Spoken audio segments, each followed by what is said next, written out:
Good afternoon. FTT 122, week 7. This would be the proper way to disassemble a cartridge with some Batman Pajama. And you would fit these caps, these end pieces around the base of the cartridge, okay? And you'd grab on, and you would place that through it and screw it onto it and grab onto it. It's not one to grab onto mine. So I tried multiple times. Give it about like 10 minutes. So I'm like, you know what? That's enough for now. I'm gonna do it the way I've always done it, which are quality pliers. Get yourself a pair of Knipex. Right. From your grip on the base, you get your other set of Knipex. This is not an Advent. It should be though. Grip, twist, pull, bullet, case. And the parts that we are missing would be contained in the bottom would be the primer, which is what the firing pin strikes. It's the initiation charge, primary, and your secondary, which would be the powder. That's another part that we're missing. Flash powder, Pyrodex. Well, I guess we're not using Pyrodex. That'd be a black powder replacement. We would use flash powder, like a pistol. This would be a pistol powder. This is a 9mm Luger. So that would be the parts that we're missing. So as far as how I would remove the primer, I would just punch it out. I would get a tiny little. So you could set that. You could put this in a vise, or you could also drill out a piece of wood. So you would have you would get a drill, but that's the diameter of this 9mm case, and you would drill about a 1/2 inch into the piece of wood. Okay, and then the very center of that hole, you're going to drill out a slightly larger hole than the size of the primer. Okay, just a little bit bigger. That way you can place the case into there, pop out, pound it out. Or you can just hold on to it with vice grips and pound it out. But that would be the powder. If you have the powder, right, you would pull the bullet off and you would dump the powder into a safe container, right, where you for safe disposal later. But you want to make sure that you can close this container and it's not going to accumulate static electricity, and it's also not going to be like sparking when you're closing it or anything. It would be a safe container. In this next step, I'll be using a micrometer to demonstrate the length of this 9mm Luger projectile. So, this is a 1 inch total, and every little one would be a 10,000th. So if we have just unscrewed to the first one, that'd be 10,000ths of an inch. Okay, so then 20,000ths, so 2 would be 20,000ths. And then what you do, what's in between, is you add the lower to the middle. So every rotation is 10,000ths of an inch, and it's 20,000.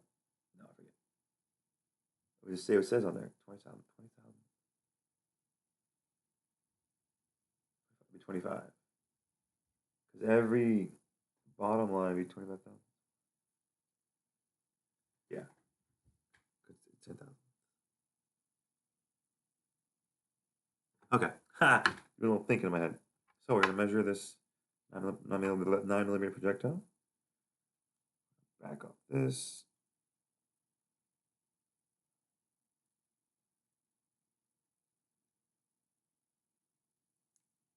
It's important to tighten it using this little guy because it applies the same pressure every time. Looking at that.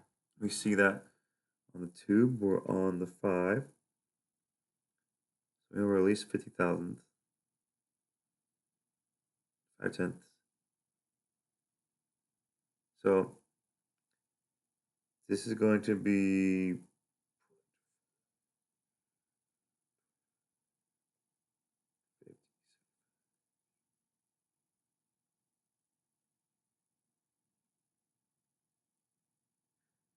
90.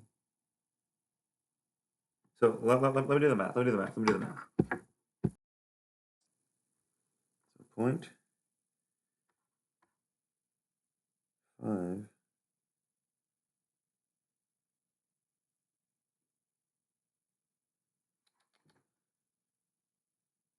Fudge, I don't like this micrometer. I'm gonna get a better one. This next step, I'll be using an actual caliper.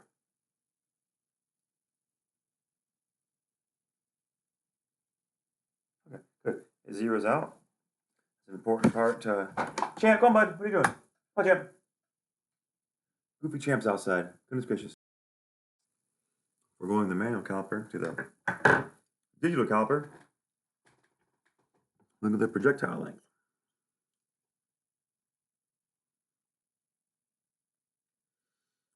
14.25 millimeters or 0.561 inches. Okay. The projectile diameter.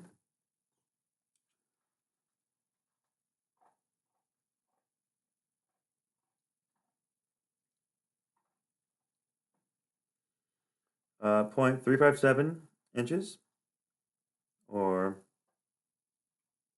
9.06 millimeters. Case diameter.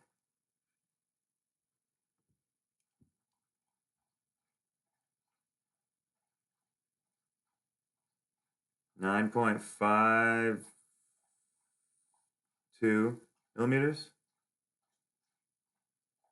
0.374 inches. That would be all the way around. We got, I guess we could do the,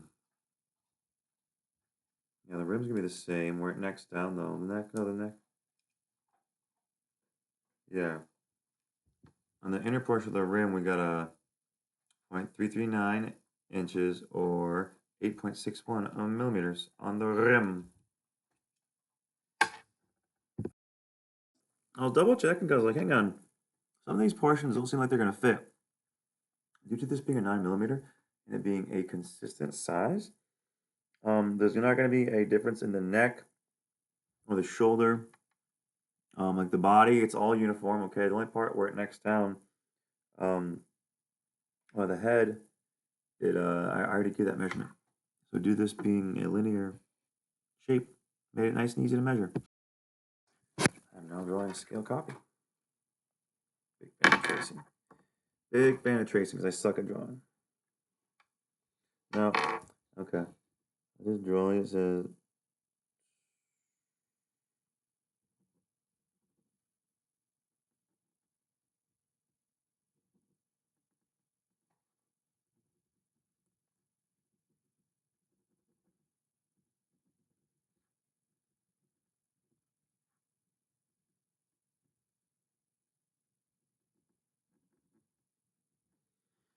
ta-da! The proper method of finding a projectile's weight is you take your scale, make sure it's placed on a flat and level surface, turn it on, make sure it is zeroed, ta-da! Take your bullet, make sure it's clean, right? Give it a little wipe down, place in the center. We're measuring 115.1 grains. Yep, that's how it's done.